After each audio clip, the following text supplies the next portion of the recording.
Hello, இங்கே பாருங்கள். இன்றைக்கி என்ன வீட்டில் உள்ள லஞ்சை சொல்ல போகிறேன். இதை பார்த்து லைக் பண்ணி சப்ஸ்கிரைப் பண்ணுங்கள், கமெண்ட் பண்ணுங்கள். இன்றைக்கி பார்த்திங்கன்னா எங்கள் மாடி தோட்டத்தில் உள்ள கருவேப்பிலையை போட்டு துவையல் பண்ணியிருக்கேன். இங்கே பீர்க்கங்காய் குழம்பு பண்ணியிருக்கேன். இது வாழைக்காய் வறுவல். நம்ம எண்ணெய் கம்மியாக ஊற்றி சுகருக்கு மற்ற எல்லாத்துக்குமே அது வாழைக்காய் நம்ம சொல்கிறோம். அதில் நிறைய நன்மை இருக்குது. இங்கே பார்த்திங்கன்னா வெரைட்டி ஆஃப் கீரை.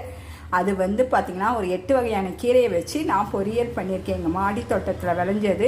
அது உடலில் இருக்கிற ஒவ்வொரு உறுப்பையும் நம்மளை பாதுகாக்குதுங்க. ஸோ அதை வச்சு நான் இன்றைக்கி பொரியல் பண்ணியிருக்கேன். அங்கே பார்த்திங்கன்னா செம்பருத்தி பூவை வச்சு லெமன் வச்சு டீ பண்ணியிருக்கேன். இது பார்த்திங்கன்னா கல்லீரல் பிரச்சனை, படபடப்பு, அந்த மாதிரி பிரச்சனைக்கெல்லாம் இப்போ உதவுதுங்க. ஸோ இந்த மாதிரி வாரத்துக்கு வெறும் வயிற்றுலையாவது நம்ம செம்பருத்தியான்றோம். செம்பருத்திலையும் அவ்வளோ நன்மை இருக்குது. அதை சாப்பிட்ணுங்க. அந்த மாதிரி ஒவ்வொன்றுத்தையும் நம்ம ஹெல்த்துக்கு பார்த்து